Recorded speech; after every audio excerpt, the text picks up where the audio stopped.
Son las 7:01. Buenos días, dominicanos, dominicanas, ciudadanos, ciudadanas del mundo. Julio Martínez Pozo.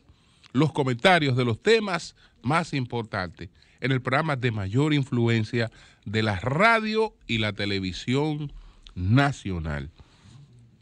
Señores, en este lunes 16 de septiembre queremos pues iniciar uniéndonos a la familia del alcalde de Boca Chica, Radamés Castro, que está pues pidiendo una cadena de oración por la salud de Radamés Castro, que está en una situación muy delicada de salud en los Estados Unidos, el alcalde de Boca Chica.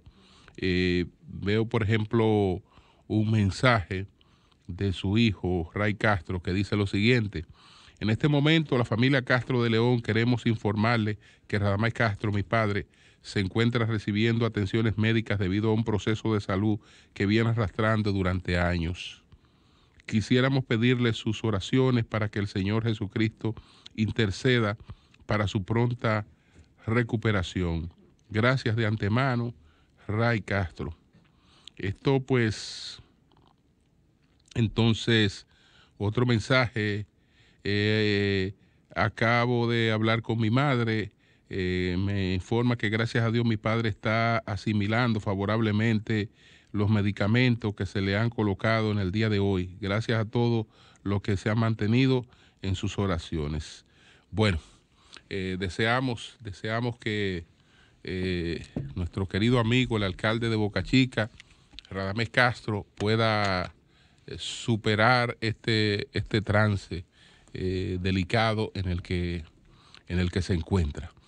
Y bueno, lamentar el fallecimiento de ese gran sembrador que fue don Enrique Armentero Ruiz, un gran sembrador, un hombre que apostó por el desarrollo de su país, cosa que no se logra solamente criticando, cuestionando, diciendo que los otros son malos, que los otros hacen esto, que los otros hacen aquello, que este país no sirve, que nos vamos a fuñir, que esto, que lo otro, que vamos de mal en peor, etcétera. ¿Qué hace usted? ¿Qué hago yo? ¿Qué hacemos todos para procurar un mejor país? Entonces, don Enrique Armentero fue de los hombres que siempre se hizo esa pregunta, y entonces o lo encontramos por su trabajo a favor del medio ambiente en la Fundación Progresio, o por su trabajo procurando oportunidades de desarrollo en la Fundación Dominicana de Desarrollo, por su trabajo como fundador de la Asociación Popular de Ahorros y Créditos y de muchas otras iniciativas, además pues de su gran familia. Así es que lamentamos este fallecimiento de don Enrique Armenteros en esta ley natural de la vida. Entonces, también, pues, hoy, pues hay mucha consternación por este accidente en el que murieron 5 jóvenes de San Francisco de Macorís, 5 adolescentes de San Francisco de Macorís, que pues salieron a dar vueltas en un vehículo de la casa de uno de ellos, de manera evidentemente que inconsulta, ¿no? Entonces uno pasó a buscar a los otros y salieron a divertirse. Salieron a divertirse y fíjense cómo acabó esto. En estos casos, señores, yo creo que no es fácil juzgar. no es fácil juzgar, porque ahora vamos a decir que hay una irresponsabilidad paterna, pero ¿quién ha hablado y quién ha dicho que necesariamente de eso se trata? Cuando los padres de hoy están enfrentándose a muchas cosas que pueden ocasionar situaciones como esta.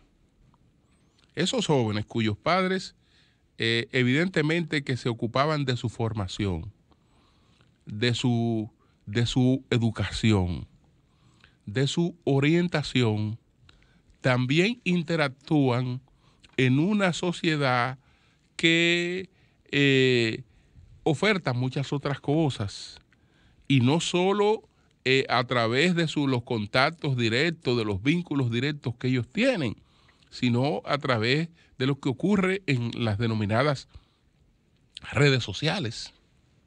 Entonces, cuando se persigue, por ejemplo, el flagelo de las drogas, el flagelo del narcotráfico, eso no solo se refleja en la criminalidad, en el hecho de que hay jóvenes pobres que para sustentar el vicio, entonces atracan y roban y matan. Atracan, roban y matan. Pero hay jóvenes de clase media, que forman parte también de toda esta situación que tenemos. Entonces, cuando usted ve situaciones como esa, que usted le puede poner algunas diferencias, pero es lo mismo del caso de los jóvenes que estaban celebrando un cumpleaños en Higüey y se fueron a una cabaña. Más o menos el cuadro es parecido. En el fondo, esa alegría desbordada, uno sabe que no la da una Jumbo, ni unos traguitos. Es decir, estamos hablando de una situación en la que lamentablemente, seguro que, o no voy a hacer lo del seguro para no ser injusto, pero hay la probabilidad de que en la causa última de ese accidente estuviera el consumo de drogas, lamentablemente. Entonces, esa no es una realidad que la estamos viendo en la casa del vecino. Eso no está en la casa del vecino. Eso está en nuestras escuelas, en nuestros colegios, en nuestras universidades, en nuestra vecindad, en nuestra relación social. Y entonces es parte de los desafíos. Y ahí no vale que usted sea un padre estricto, que usted sea un padre cuidadoso, que usted sea un padre amoroso. No. Porque imagínense. O usted iba a querer más a esos muchachos que sus padres. Usted lo va a querer o lo iba a cuidar más que sus padres. Imposible. Es evidente que, bueno, que el carro de un padre debió ser un carro de lo de la casa, ¿no? Porque se trata de un Toyota Corolla, un carro de la casa que lo coge de manera imprevista, o tal vez no se pensó que iba a hacer eso. Tal vez no se pensó que iba a hacer eso. Tal vez él iba a 2 esquinas a hacer una tarea con un amigo. Y fíjense cómo concluye todo.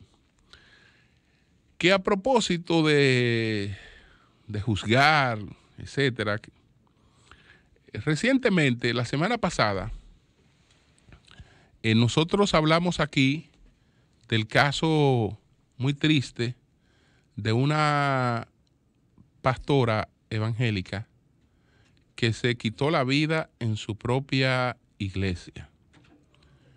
Y pues hay quienes pudieran decir, porque particularmente lo he escuchado, que, bueno, que probablemente si esa señora pues terminó de esa manera, ella realmente no tenía a Dios en su corazón, ella realmente no era una mujer de una fe, digamos, tan arraigada. Y yo me pregunto, ¿quién es quién para juzgar al otro? ¿Cómo usted saber si esa persona era o no una persona de una fe tan arraigada como la que usted pueda pregonar? Lo que ocurre es que Dios no cura los problemas psiquiátricos, Dios no cura la depresión. La depresión la curan médicos psiquiatras. Y los pastores evangélicos tienen que meterse eso en la cabeza. Los sacerdotes también, pero sobre todo los pastores evangélicos que privan en psiquiatra. Dios no cura los problemas psiquiátricos. No cura los problemas psiquiátricos. Puede contribuir la fe y los consejos y las orientaciones con problemas de alcance psicológico que también necesitan ser tratados por especialistas. Pero esa mujer pudo ser una mujer tan de fe como cualquier pastor que la esté criticando. O como cualquier evangélico que la esté criticando, tan de fe, para decir tan o más, pudo haber sido la fe de ella. Prueba de que no era una sinvergüenza es que ella se quita la vida. Es decir, cuando una gente se quita la vida, eso demuestra que para esa gente las cosas que le ocurren pesan, le duele, no es una gente de doble cara. Entonces, si una persona así se ve en ondulaciones depresivas, necesita tratamiento médico. Necesita tratamiento médico, y eso no es un asunto de fe, de que ella tenía menos fe ni más fe que cualquiera, no. Cualquiera que se vea en la prisión de una depresión puede cometer cualquier locura, y eso no tiene que ver con que la persona sea o no sea de una fe arraigada. No, evidentemente que ella creía. Ella creía porque ella creía tanto que ella se quita la vida. Ella no estaba sinvergüenciando, no estaba robando, no estaba matando, no estaba haciendo cosas que afectaran a los otros. Vivió una situación personal que le afectó tanto que la llevó a disponer de su propia vida. Evidentemente que probablemente le faltó el auxilio profesional adecuado para poder canalizar la situación por la que estuviera padeciendo. Y lo digo esto porque ya yo conozco de un numeral de tragedias importantes que se han presentado por no entender eso a tiempo. Entonces, señores, miren, en el panorama político,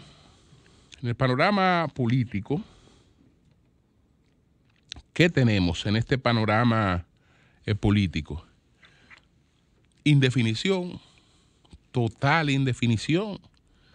esto no se sabe hacia dónde conduce. Mi columna de esta semana, precisamente por ese clima de indefinición, pues la titulé ¿Voy yo a saber? Y entonces, o voy yo a saber. Entonces, quiero compartirla porque no es extensa, ¿no? Ya ustedes saben que en los periódicos desde hace tiempo no hay espacio para las sábanas.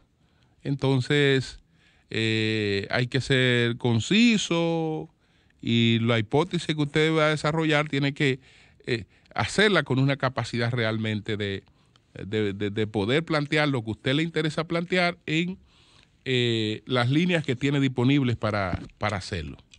Entonces, ¿qué es lo que estoy planteando? Dice lo siguiente. Por los años que uno lleva viendo ir y venir los acontecimientos, analizándolos y estableciendo posiciones, muchas personas te imaginan una capacidad predictiva que en esta coyuntura no quiero arriesgarme a manejar con certidumbre. Por eso la respuesta que tengo a flor de labios cada vez que me preguntan por dónde se inclinará la determinación de los electores en la contienda del 2020 es no sé. Lo que era un hecho más o menos predecible dejó de serlo. Que un presidente popular y con la mejor valoración de político alguno accedería a propiciar una nueva reforma electoral para optar por un tercer período. La decisión era ruidosa pero materializable y en términos históricos, siempre que un presidente de turno se había trazado ese propósito, lo había alcanzado sobre cualquier obstáculo. El actual entendió que aún pudiendo conseguir los votos necesarios para la reforma, carecería de la legitimidad política, por lo que descartó la idea, provocando una borradura de cartones en el tablero electoral, porque sin esa figura participando directamente en la boleta, se esfumaban las posibilidades de definición en una primera vuelta, y las elecciones con 2 rondas se convierten en una nebulosa en la que nadie puede asegurar absolutamente nada. Desde luego que las encuestas sugerían claramente que sin Danilo Medina compitiendo por la candidatura presidencial del PLD, ese abanderamiento recaería en las manos de Leonel Fernández. Pero en política lo que parece predeterminado no siempre se materializa. En estos momentos, para decirlo de la manera más objetiva, hay altas posibilidades de que Leonel Fernández resulte vencido en las primarias del Partido de la Liberación Dominicana, que no solo escogen a un candidato presidencial, sino a los candidatos a todas las posiciones electivas. De manera que a los votos que los precandidatos presidenciales sean capaces de acarrear por ellos mismos, hay que añadir la capacidad de acarreo de todas las otras candidaturas.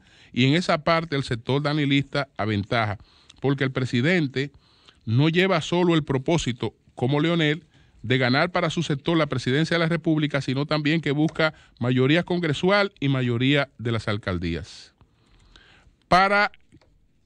Por cada leonelista candidato buscando votos, hay 3 danilistas acarreando para ellos y para su precandidato presidencial, factor al que se añade la mayoría de una maquinaria partidaria y el peso electoral connatural al gobierno.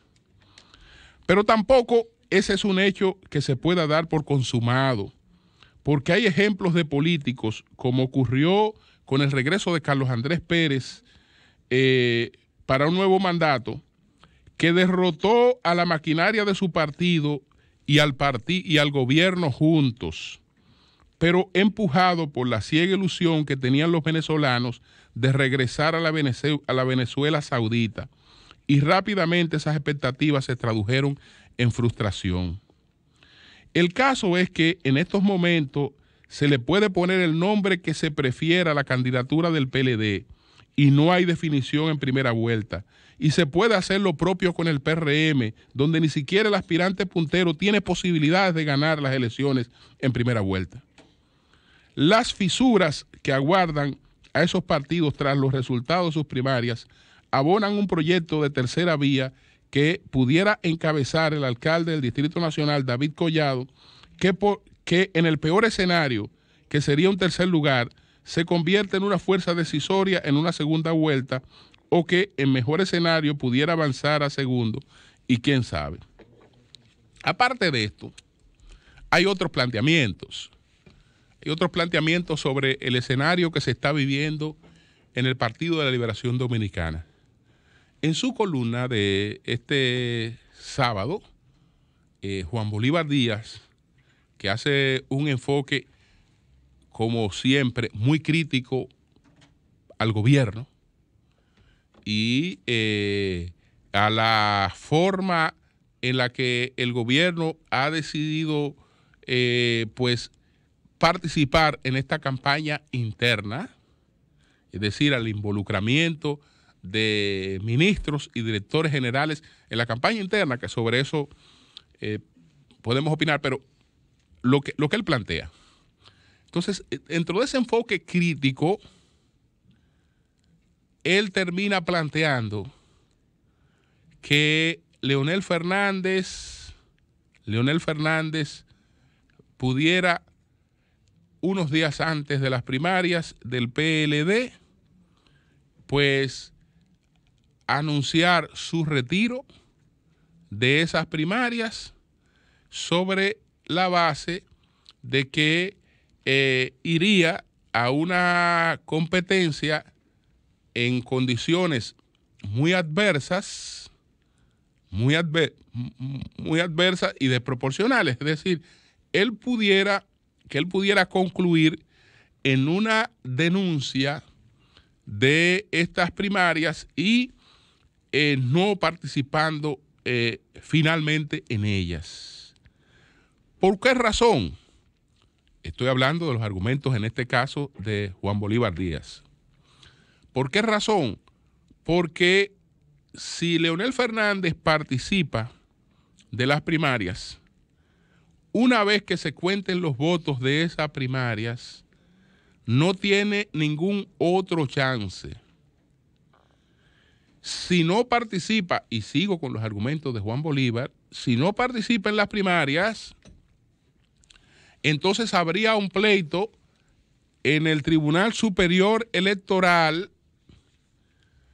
por el tema de que pudiera presentarse como candidato del bloque de partidos que le ha estado apoyando. Pero eso tendría que decidirlo el Tribunal Constitucional, el Tribunal Superior Electoral, sobre la base de que ya él se había inscrito para unas primarias del partido. Pero alegando que se inscribió, pero que no participó y denunciando las condiciones desiguales en las que iba a participar en esas primarias, entonces se abstiene de participar en ella, las denuncia y esto pues pudiera dar la oportunidad de que él se presentara, de que él encabezara un bloque. Señores, aunque eso hoy, 16 de septiembre, parezca absurdo, no lo descarten. No lo descarten, porque el escenario que se está articulando pues resulta cada vez más adverso para el doctor Leonel Fernández. La última vez que hice comentarios sobre ese tema, advertía una situación. Es que para ganarle la primaria a Leonel Fernández, también había que ganarle las encuestas. Es decir, que si se le gana las primarias y previamente no se le ha ganado las encuestas, las primarias de antemano quedan denunciadas, aunque se sabe que puede ser una cosa el posicionamiento y otra cosa puede ser la capacidad de movilización de votos. Hoy, en el escenario que se presenta hoy, al momento que estoy hablando, en el que o hay una gran cercanía o hay una diferencia mínima a favor de Leonel o hay una diferencia mínima a favor de Gonzalo, usted lo puede tomar como usted quiera. Tome el peor escenario y diga que hoy, si se publicó una encuesta que dice que que Gonzalo tiene 4 o 5 puntos por encima de Leonel, póngalo al revés. Póngale 6 en estos momentos a Leonel por encima de Gonzalo. Con un escenario así, el doctor Leonel Fernández hoy no gana esas primarias. Menos aún si el escenario fuera de empate y menos aún si el escenario ya es de que el candidato del danilismo se ha colocado por encima de él. ¿Qué ha pasado en términos organizativos en todo este proceso? Que ya esto no es una cuestión solo de los 4.000 candidatos que están, de los 7.000 candidatos que están compitiendo por 4.000 puestos. Esto no es una cuestión ya solo de ellos y de la capacidad que ellos tengan per se, porque ellos también tienen su propio escenario. No confiándose en eso, desde la semana anterior, proceso que concluye probablemente esta semana, se ha creado una estructura territorial que, como los reformistas le llamaban, es cuartel por cuartel. Ahora sería colegio por colegio. Ahora sería colegio por colegio, es decir, una estructura de trabajo electoral al margen del trabajo que per se representan las candidaturas. De ahí que se hayan hecho esas designaciones que tantos cuestionamientos han provocado, porque como ustedes vieron en esas designaciones, debajo del titular que está asignado a 1, 2 o 3 provincias, debajo de ese titular que está asignado a varias provincias, hay un equipo político. Pero vaya a ver usted el nivel de ese equipo político que está por debajo de ese titular.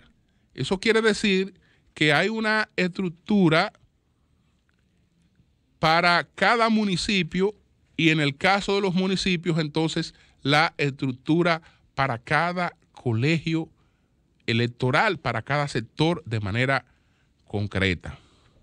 Entonces, a eso usted le suma otros factores y el escenario es adverso. El ejemplo que ponía en mi columna del caso de Carlos Andrés, que sí, que es verdad que le ganó a la maquinaria del partido. Y no solo le ganó a la maquinaria del partido, le ganó las primarias al gobierno y le ganó las primarias al presidente Lusinchi. Es decir, a los 3. Venció la maquinaria del partido, venció al gobierno y venció al presidente de turno, que es el único precedente que conozco.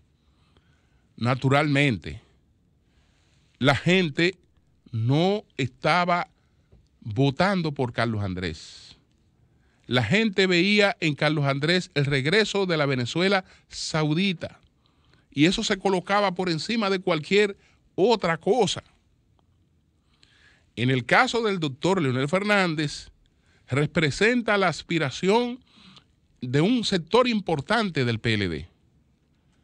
No es un clamor como él lo fue en el año 2000, cuando gana las elecciones del año 2004, vuelve aclamado desde la misma sociedad, desde la base de la misma sociedad, por la situación de descomposición económica que se presentó en la administración del presidente Hipólito Mejía. Entonces, al ver que un presidente no tan veterano en el manejo de la economía, se había creado esa situación, la gente pensó en el médico y salió a buscarlo y a aclamarlo y lo levantó para que regrese al poder. Hoy no hay un gobierno, que esté generando ese nivel de rechazo que aclama la llegada de una figura que sea una figura sustituta. Sí hay sectores importantes que quieren el regreso del doctor Leonel Fernández. Entonces, su votación está dividida en dos. Cuenta con un voto duro que lo representa pues el sector del PLD que está dispuesto a jugársela con él hasta las últimas consecuencias. Pero sobre ese voto duro está un voto de oportunidad, por no decir de oportunismo. Vamos a hablar de oportunidad. ¿Cuál es la oportunidad? La oportunidad está dada por el hecho de que Danilo no puede presentarse como candidato porque tiene un impedimento constitucional. Cada vez que se hace una medición, entonces la figura sustituta natural que nadie le va a ganar es a Leonel. Entonces, si ya yo sé que el que va por el PLD es Leonel, ¿de qué lado, si tengo un sentido de oportunidad, me voy a colocar? Entonces yo me colocaba del lado de Leonel, porque este es el hombre que va. ¿Qué resulta? Que todos estos movimientos alteran ese sentido de oportunidad y crean movilización en ese voto de oportunidad. En ese voto que ya no ve que la cosa era así de manera automática. Ese voto se empieza a remover y por eso está la variación que se puede advertir ya en cualquiera de los estudios. Entonces, ese escenario, repito, que plantea Juan Bolívar, hoy 16 puede lucir pues absurdo. Pero esperemos al 26 o al 27 de este mes a ver si no resulta tan absurdo. Le digo todo esto porque aquí pueden ocurrir varias cosas a final de este mes. Una semana antes de las primarias están previstas de que ocurran varias cosas en el escenario político nacional. Cambio y fuera.